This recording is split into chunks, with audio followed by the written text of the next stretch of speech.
മത്തായിയുടെ സുവിശേഷം അധ്യായം 4. മരുഭൂമിയിലെ പരീക്ഷ. അനന്തരം പിശാചിനാൽ പരീക്ഷിക്കപ്പെടുന്നതിന് യേശുവിനെ ആത്മാവ് മരുഭൂമിയിലേക്ക് നയിച്ചു. യേശു 40 ദിനരാത്രങ്ങൾ ഉപവസിച്ചു. അപ്പോൾ അവന് വിശന്നു. പ്രലോഭകൻ അവനെ സമീപിച്ചു പറഞ്ഞു, നീ ദൈവപുത്രനാണെങ്കിൽ ഈ കല്ലുകൾ അപ്പമാകാൻ പറയുക. അവൻ പ്രതിവചിച്ചു, മനുഷ്യൻ അപ്പം കൊണ്ട് മാത്രമല്ല, ദൈവത്തിന്റെ നാവിൽ നിന്ന് പുറപ്പെടുന്ന ഓരോ വാക്കുകൊണ്ടുമാണ് ജീവിക്കുന്നത് എന്ന് എഴുതപ്പെട്ടിരിക്കുന്നു. അനന്തരം പിശാച് അവനെ വിശുദ്ധ നഗരത്തിലേക്ക് കൂട്ടിക്കൊണ്ടുപോയി ദേവാലയത്തിന്റെ അഗ്രത്തിൽ കയറ്റി നിർത്തിയിട്ട് പറഞ്ഞു, നീ ദൈവപുത്രനാണെങ്കിൽ താഴേക്ക് ചാടുക. നിന്നെക്കുറിച്ച് അവൻ തന്റെ ദൂതന്മാർക്ക് കൽപ്പന നൽകും. നിന്റെ പാദം കല്ലിൽ തട്ടാതിരിക്കാൻ അവർ നിന്നെ കൈകളിൽ താങ്ങിക്കൊള്ളും എന്ന് എഴുതപ്പെട്ടിരിക്കുന്നു. യേശു പറഞ്ഞു, നിന്റെ ദൈവമായ കർത്താവിനെ പരീക്ഷിക്കരുത് എന്നുകൂടി എഴുതപ്പെട്ടിരിക്കുന്നു. വീണ്ടും പിശാച് വളരെ ഉയർന്ന ഒരു മലയിലേക്ക് അവനെ കൂട്ടിക്കൊണ്ടുപോയി ലോകത്തിലെ എല്ലാ രാജ്യങ്ങളും അവയുടെ മഹത്വവും അവനെ കാണിച്ചുകൊണ്ട് അവനോട് പറഞ്ഞു, നീ സാഷ്ടാംഗം പ്രണമിച്ച് എന്നെ ആരാധിച്ചാൽ ഇവയെല്ലാം നിനക്കു ഞാൻ നൽകും. യേശു കൽപ്പിച്ചു, സാത്താനെ ദൂരെ പോവുക.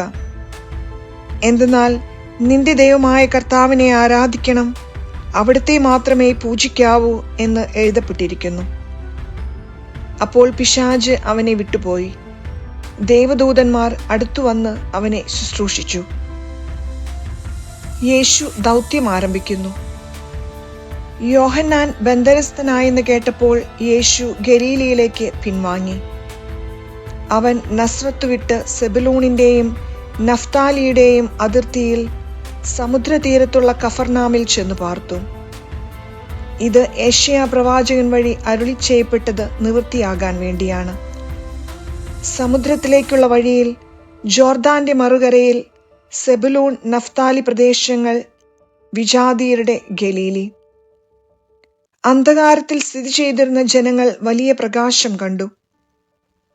മരണത്തിന്റെ മേഖലയിലും നിഴലിലും വസിച്ചിരുന്നവർക്കായി ഒരു ദീപ്തി ഉദയം ചെയ്തു. അപ്പോൾ മുതൽ യേശു പ്രസംഗിക്കാൻ തുടങ്ങി, മാനസാന്തരപ്പെടുവിൻ, സ്വർഗരാജ്യം സമീപിച്ചിരിക്കുന്നു.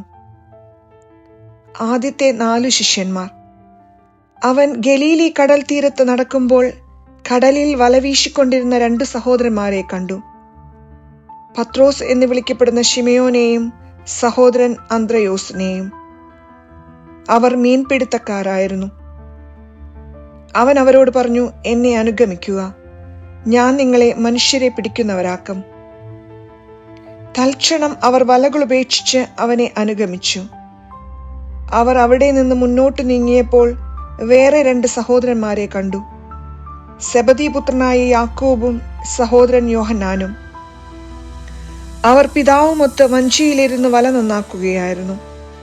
അവരെയും അവൻ വിളിച്ചു. തൽക്ഷണം അവർ വഞ്ചി ഉപേക്ഷിച്ച് പിതാവിനെയും വിട്ട് അവനെ അനുഗമിച്ചു. യേശു രോഗികളെ സുഖപ്പെടുത്തുന്നു. അവൻ അവരുടെ സിനഗോഗുകളിൽ പഠിപ്പിച്ചും രാജ്യത്തിന്റെ സുവിശേഷം പ്രസംഗിച്ചും ജനങ്ങളുടെ എല്ലാ രോഗങ്ങളും വ്യാധികളും സുഖപ്പെടുത്തിയും ഗലീലി മുഴുവൻ ചുറ്റി സഞ്ചരിച്ചു. അവന്റെ കീർത്തി സിറിയയിലെങ്ങും വ്യാപിച്ചു. എല്ലാ രോഗികളെയും, വിവിധ വ്യാധികളാലും വ്യതകളാലും അവശരായവരെയും, പിശാച് ബാധിതർ, അപസ്മാര രോഗികൾ, തളർവാദക്കാർ എന്നിവരെയും അവർ അവന്റെ അടുത്ത് കൊണ്ടുവന്നു. അവൻ അവരെ സുഖപ്പെടുത്തി. ഗലീലി, ദെക്കാപോളിസ്, ജെറുസലേം, യൂദയ, ജോർദാന്റെ മറുകര എന്നിവിടങ്ങളിൽ നിന്ന് വലിയ ജനക്കൂട്ടങ്ങൾ അവനെ അനുഗമിച്ചു.